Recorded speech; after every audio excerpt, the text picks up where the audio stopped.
E aí galera, tudo bem com vocês? Olha, na cidade onde eu vivo, graças a Deus, não tem nenhum problema urbano. Que pena, né? É mentira.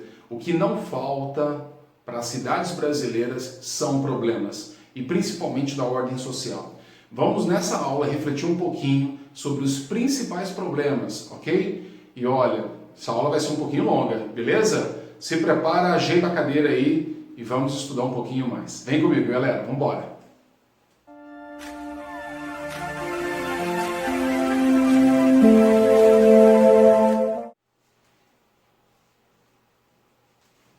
O pessoal sempre reclama que eu não deixo eles printarem a tela. Então, dessa vez eu já comecei a aula sem me esquecer.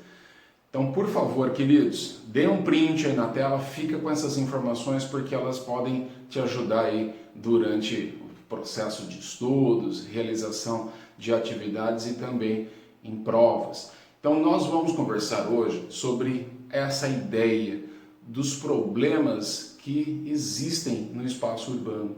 E o que não falta, galera, infelizmente é problema nessas cidades, né? Nós que vivemos nelas sabemos diariamente, basta você ligar a televisão e os noticiários começam a falar justamente desses problemas que estão aqui na nossa lousa.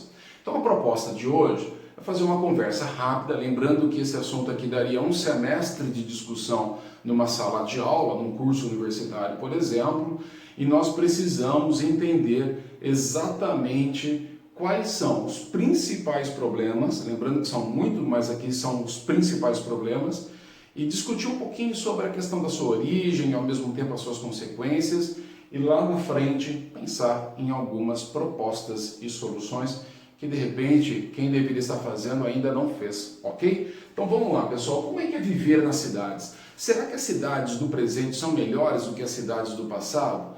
Nós já respondemos isso em outros momentos, em outras aulas, mas a gente sabe que isso é muito peculiar, tá? É muito particular. Então veja, de repente você conversa com uma pessoa que tem aí seus 60, 70 anos ou mais, e ela tem aquela ideia da cidade quando ela era jovem. Então ela pode dizer assim, as cidades no passado eram muito melhores, as pessoas eram mais unidas, nós tínhamos mais áreas verdes, as pessoas elas tinham esse contato mais próximo uma com as outras, nós tínhamos aí, né, uma situação onde nós poderíamos caminhar durante a noite num calçadão, numa praça, e nós não tínhamos essa violência que nós temos neste momento. Então ela pode ter uma percepção de coisas positivas que aconteceram no passado, ok? Mas ao mesmo tempo, outras pessoas ou ela mesma pode dizer assim, hoje as cidades são muito melhores do que no passado em função de que nós temos iluminação pública, eu tenho policiamento 24 horas, antigamente nós não tínhamos, hoje eu tenho coleta de esgoto, eu tenho água encanada, energia elétrica, eu tenho uma rede de internet disponível na cidade, telefonia móvel e por aí vai, ok? Então nós temos pontos positivos do passado e do presente, assim como os negativos também. Olhando para esses problemas sociais, e quando nós falamos sociais, a origem está em nós, seres humanos, tá? Tudo bem que quando a gente fala em ambiental, a maior parte dos problemas também está na nossa origem, mas aquilo que afeta diretamente o ser humano e não diretamente o meio ambiente, pode ser entendido como os problemas urbanos sociais. Combinado, queridos? Então vamos começar por este primeiro, que inclusive é o mais importante deles, tá? E o porquê. Veja, quando nós falamos de desigualdade social, nós estamos falando de um conceito extremamente complexo, tá? Mas de uma maneira bem superficial, entenda que a desigualdade social ela pode estar relacionada, inclusive, à distribuição de renda, à distribuição e à oferta de serviços. Então, infelizmente, no nosso país, nós temos milhões de pessoas que estão marginalizadas, que estão excluídas da sociedade. E o porquê? Muitas não são alfabetizadas, outras não têm acesso à saúde de qualidade, outras não têm moradia, outras não têm a capacidade de competir no mercado, porque elas não são qualificadas, então elas fazem parte daquele grupo de pessoas desempregadas. Então veja que a situação do nosso país é muito complexa, porque nós temos uma minoria que apresenta todos os benefícios que uma sociedade e uma cidade podem oferecer, ao mesmo tempo que nós temos milhões de seres humanos, e brasileiros especificamente, que não conseguem ter acesso a serviços de infraestrutura, a serviços do poder público, né, que deveriam chegar a todos os brasileiros. Então veja que viver num país onde certos grupos têm tudo e milhões não têm nada, é lógico que as cidades elas vão refletir, elas vão representar essas mazelas, tá? Esses desafios. Então o principal problema é a exclusão. O principal problema é a desigualdade. Então, a partir do momento que a gente conseguir resolver ou diminuir a pobreza, diminuir a fome, propor a geração de emprego, a distribuição de renda, a maior parte desses problemas que estão aqui atrás podem ser minimizados, ok? Vou repetir, eles podem ser minimizados. Resolver totalmente excluir talvez levará muito tempo e nós vamos precisar de outras ações também, ok? Então, nesse primeiro contexto, já refletimos sobre esses dois aspectos. Vamos dar uma olhadinha agora em questão de números. Então, veja que é importante quando a gente estuda a questão da urbanização, que a gente consiga trazer isso de uma forma mais visual. E aí os gráficos, eles vão nos auxiliar a imaginar exatamente através desses números, né, ou desse avanço desses dados ao longo de um período, essas informações nas quais nos ajudam a interpretar e compreender um pouco mais os problemas. É lógico, como eu disse lá no começo, é uma aula muito extensa, é um assunto muito complexo, então não são todos esses números que vão propor para nós um entendimento completo sobre este tema. Nós precisamos buscar outras informações e aí, como eu sempre digo, corre atrás da leitura que que realmente vai ajudar você a chegar no seu objetivo, tá bom? Então veja que triste esse número. Mais de 12 milhões de brasileiros atualmente vivem em áreas faveladas, em favelas, ou seja, são aquelas áreas que muitas vezes ocupam terrenos particulares ou terrenos públicos. Então essas pessoas elas não têm essa permissão para se instalar nessas áreas, mas elas ocupam e constroem as suas moradias, principalmente, né, com recursos extremamente frágeis, que não geram proteção, que não gera conforto e também não gera beleza, tá? Lembrando que a questão estética da cidade é um assunto muito importante e quem sabe numa outra aula a gente discute também. A gente entende que 12 milhões de seres humanos é uma população aí próxima do estado do Rio Grande do Sul. Então veja que nós temos muitas pessoas nessa condição. Então tenta imaginar viver numa área de favela, desprovido talvez de energia elétrica, de serviços públicos, até mesmo como a entrega de correspondência. Muitas pessoas que vivem em favelas não têm um CEP. Olha só, não ter um endereço, não ter um CEP, quantos outros problemas isso pode gerar? Reflita sobre isso, ok? A questão do saneamento básico, coleta de lixo, tratamento, né, de esgoto e até mesmo a sua coleta, primeiramente, a distribuição de água potável e encanada. Então, viver numa favela é um baita de um desafio. Então, a gente precisa refletir e considerar este número, porque não é adequado. Aliás, uma pessoa vivendo nessa condição já não seria adequada. 12 milhões de brasileiros. Você entendeu onde eu quero chegar, tá? Então, 35 milhões não têm acesso à água. Então, imagina num país continental como o nosso, com 5 regiões, onde cada uma delas apresenta uma dinâmica econômica, política e também de infraestrutura, muitas regiões brasileiras apresentam problemas, em especial, quando a gente fala de água, a região norte e a região nordeste. São as duas regiões que apresentam mais problemas com relação à distribuição de água potável. A região sudeste tem melhores índices, tá? Mas não quer dizer que 100% das cidades da região sudeste vão receber água encanada, tá? E água potável, melhor dizendo, também. Então, 35 milhões de brasileiros que vivem nessas áreas urbanas não conseguem ter acesso a esse serviço. 50% das escolas brasileiras não têm coleta do quê? De esgoto. É isso mesmo. Então você imagina que além de não ter a coleta, muitas escolas brasileiras não têm nem banheiro. Se você não sabe disso, depois eu vou deixar aqui na descrição um link só para você fazer as leituras e ficar lamentavelmente assustado. Então imagina você, estudante, passar aí algumas horas na escola e o desafio é, além de estudar, além de aprender e dar conta de todo o seu compromisso, das suas responsabilidades, tem que imaginar como é que você vai fazer as suas necessidades fisiológicas. Imagina isso? Você não tem esse serviço, como é que você faz? Complicadíssimo, tá? 60% do esgoto aqui do nosso país ele não é tratado. Então veja que nós estamos com índices que são extremamente preocupantes quando nós falamos sobre a qualidade de vida daquele que vive numa cidade. E esses números, eles não deveriam, né, ter essas dimensões, deveriam ser mínimos. Por quê? Como eu disse e sempre falo, a qualidade de vida ela deve ser o objetivo número 1 daqueles que escolhem viver em cidades. Tá? Lógico, quando a gente fala de campo também a gente precisa se preocupar com isso, mas seria uma outra aula, uma outra discussão. Meu desejo era que todas as cidades pudessem oferecer 100% de qualidade de vida, mesmo que fosse o mínimo, o básico, para todos os seus habitantes. Mas infelizmente não é isso que acontece. Tudo bem, queridos? Agora, parte desses problemas eles estão ligados ao fator desemprego. Por quê? Vamos pensar. Aquilo que faz com que a cidade seja dinâmica, seja construída e que consiga atingir esses objetivos está relacionado ao fator econômico.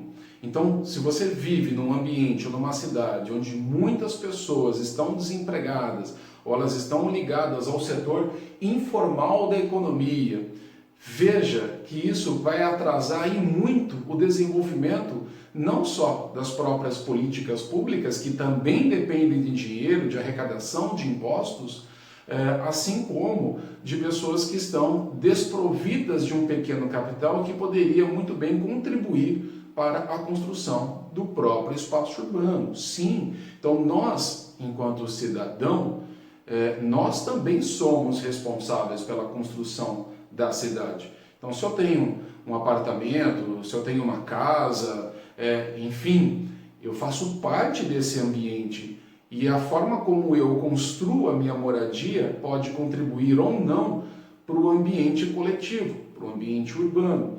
Então, infelizmente, no nosso país, a questão do desemprego é decorrente de várias décadas, tá? Então você vai perceber que esse número, infelizmente agora, no ano de 2020, está aumentando, em especial pelo fator da pandemia, que acabou desestimulando e atrapalhando todo o sistema econômico. Nós vamos então mergulhar numa recessão econômica nos próximos anos, né? E quem sabe isso dure até um determinado período, em décadas, espero que não. Vamos ver como é que se articula a política brasileira e também o setor privado para que nós não tenhamos problemas ainda maiores ligados a este assunto. Mas, quando a gente estuda e a gente pergunta o porquê do desemprego ou como ele ocorre, uma das principais explicações está ligada ao fator escolaridade. Tá? E o que significa isso? Nós vamos perceber que a maior parte das pessoas que tem aí anos e anos de estudo são pessoas que têm geralmente uma facilidade maior para adentrar ao mercado de trabalho.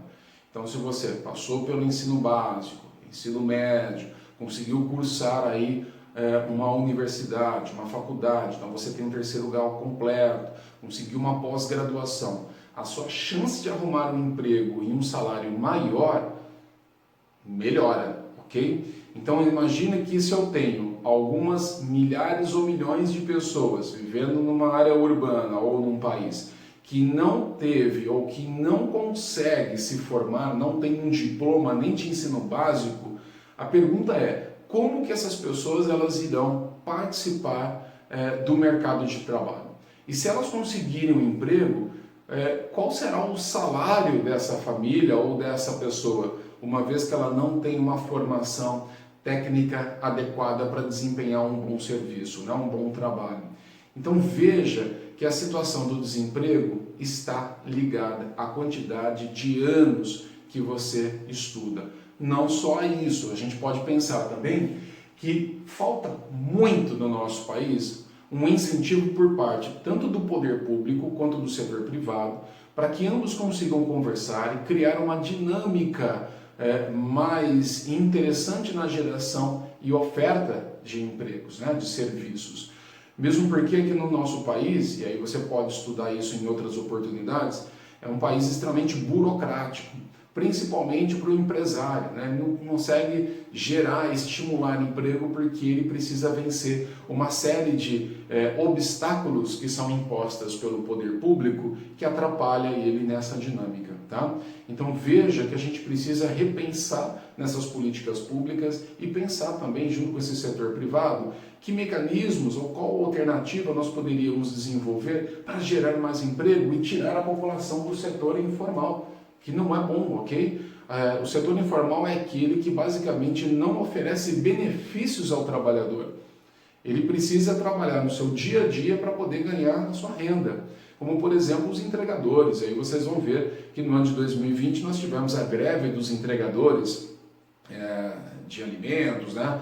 Desses aplicativos aí, de fast food, porque estavam reclamando pelos seus direitos. Então, muitos trabalhando horas e horas durante o dia, sem qualquer tipo de proteção contra acidentes, uma espécie de seguro, e ao mesmo tempo com salários baixíssimos. Então, um país que queira resolver os seus problemas sociais precisa também pensar na geração de emprego, em políticas públicas mais adequadas, no estímulo do setor privado, para que nós tenhamos, inclusive, uma distribuição de renda mais equitativa e que ajude a combater parte desses problemas. Combinado, queridos? Então, o nosso próximo assunto está ligado ao transporte urbano. Será que a cidade onde você vive, geralmente cidades acima aí de 100 mil habitantes, são cidades que vão enfrentar problemas ligados ao transporte? E qual é a origem, né, do problema ligado a este assunto? Principalmente a falta, de novo, de planejamento urbano, que não atende, né, a população, principalmente de renda mais baixa, que não tem condição de comprar o seu próprio automóvel e se locomover pelo espaço urbano. Então, infelizmente, a maior parte dos setores, né, que estão preparados ou que estão pensando em ofertar esse tipo de serviço a essas médias cidades e grandes cidades, elas estão sempre presas a alguns problemas, tá? Entre eles, é o fator custo. Geralmente o transporte público aqui no Brasil ele é subsidiado, ou seja, né, parte do dinheiro vem das prefeituras, vem dos governos, para que esse sistema funcione. Ao mesmo tempo, nós não temos uma diversidade de meios de transportes que consigam ofertar a essa população diferentes possibilidades.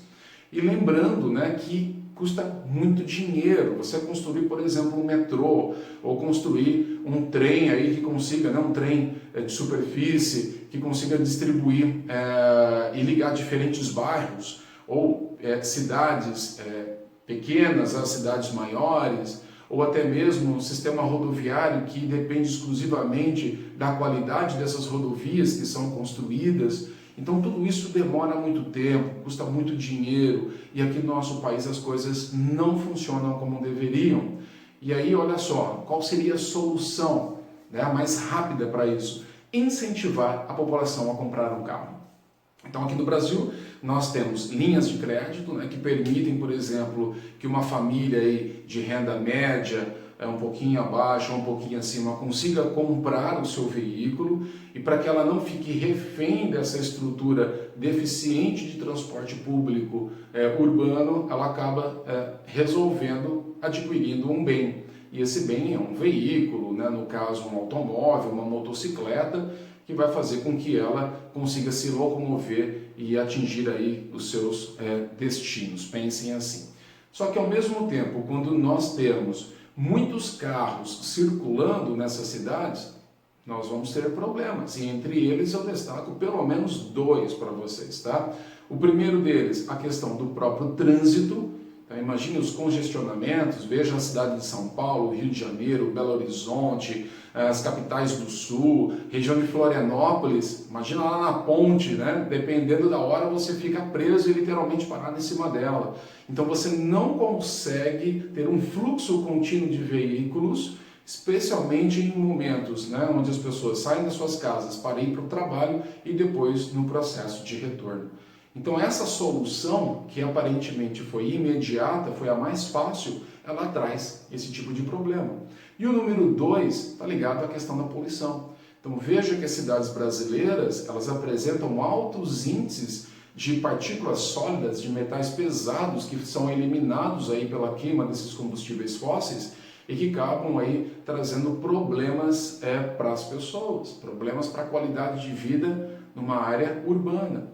Então, quantas milhares de pessoas, só a cidade de São Paulo, morrem em decorrência à poluição causada por esses veículos? Então fica aí também essa pergunta e quem sabe, se você quiser, vai buscar a resposta. Você vai ficar um pouco preocupado com isso, tá? Pode ter certeza. Aliás, existe um pesquisador super interessante, um professor da USP, chamado Paulo Saldiva. Ele é especialista nesse assunto.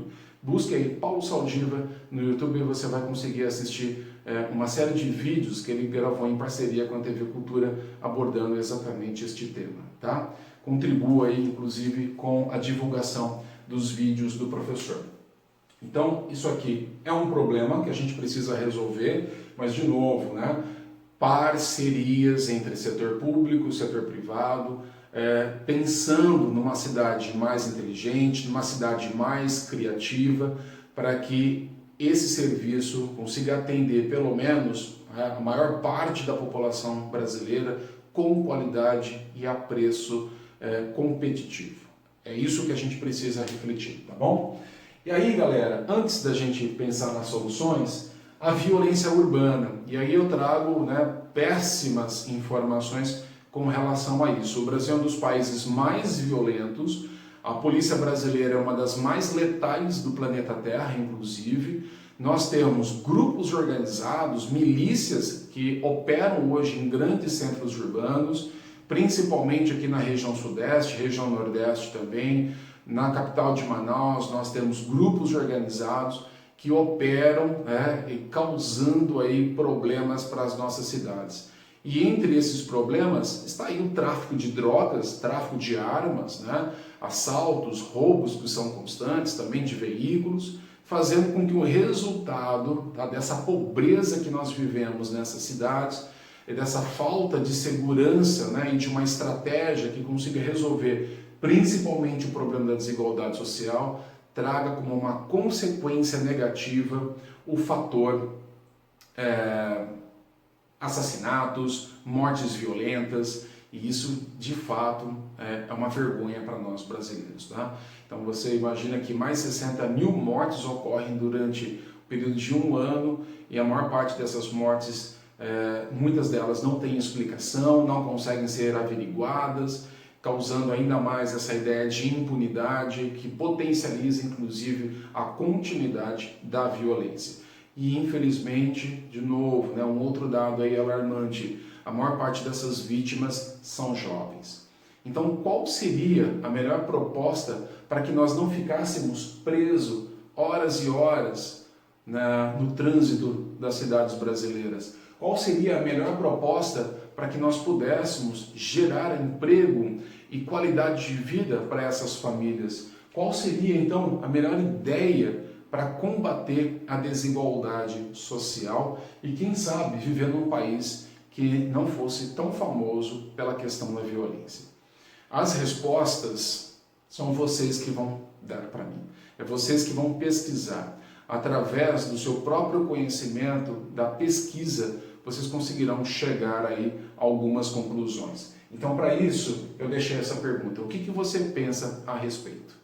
Você acha que o problema é direcionado apenas para o setor público e ele tem que resolver tudo? Ou será que, enquanto cidadão da cidade, você também tem responsabilidades? Será que os setores privados da economia também poderiam contribuir muito para que nós tivéssemos melhores condições de vida aqui no nosso país?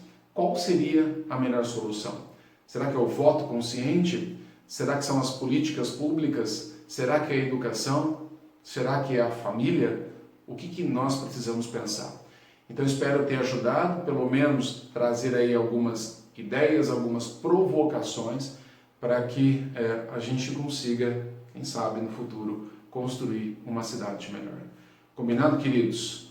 Então, mais uma vez, fica caloroso aí, anotem as suas informações. Vou deixar aqui na descrição alguns sites interessantes sobre a questão do saneamento básico, sobre o Atlas da violência no nosso país e quem sabe você vai ser aquele que irá transformar a sociedade. Então, até a nossa próxima aula, galera. Abraço.